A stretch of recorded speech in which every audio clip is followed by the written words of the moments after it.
ఆత్మీయ ఫలాల పట్ల ఏ మాత్రము స్పృహలు కూడా లేదు. కనీసం స్పృహ కూడా లేదు ఆత్మీయ ఫలాల పట్ల. మనుషులు ఎట్లా వాలిపోయారంటే శారీరక ఫలాలు, భౌతికమైన ఫలాలు, భూ సంబంధమైన ఫలాలు వాటి మీద వారు ఒరిగిపోయారు. మాటల్లో అనుకుంటా ఉంటారు, మంచిగా ఉంది వ్యాపారం, 3 పువ్వులు 6 కాయల్లాగా ఉంది. నా పని బాగానే ఉంది, 3 పువ్వులు 6 కాయల్లాగా ఉంది. ఆర్థిక స్థితిలో ఎదుగుదల గురించి అలా మాట్లాడుకుంటా ఉంటాం.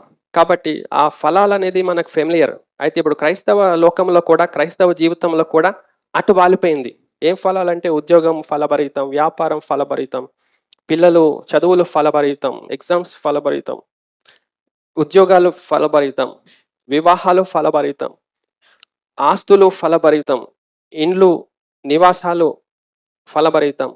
అన్ని రకాలుగా ఈ లోకంలో ఉన్నటువంటి వాటిని ఫలభరితంగా చెప్పుకోవడము, నమ్మటము, అది అంగీకరించడము ఈ లోకంలో ఉన్న క్రైస్తవులకు సాధారణమైపోయింది, ఫిక్స్ అయిపోయింది. అలాంటి క్రైస్తవ లోకంలో మనం జీవిస్తున్నాం. బయట లోకం సంగతి సరే సరే, కనీసం దేవుని సహవాసంలో క్రైస్తవ లోకంలో జీవించడానికి కూడా మనకు దిక్కులేదు ఇప్పుడు. అలాంటి దుర్నీతిలో కూరుకుపోయి ఉంది క్రైస్తవ లోకం. అందుకే ప్రభు ఆది నుండి చెప్తున్నాడు, మీరు నా వైపు చూచి రక్షణ పొందండి, మీరు నాలో నిలిచి ఉండండి, నా మాటలు మీలో నిలిచి ఉండనియండి, మీరు నాయందు నిలిచి ఉండండి, అప్పుడు మీరు ఫలిస్తారు ఆత్మీయంగా. మీరు బహుగా ఫలించుట వలన తండ్రి మహిమపరచబడతాడు. ప్రభు అంటున్నాడు ఆత్మీయ ఫలాలు.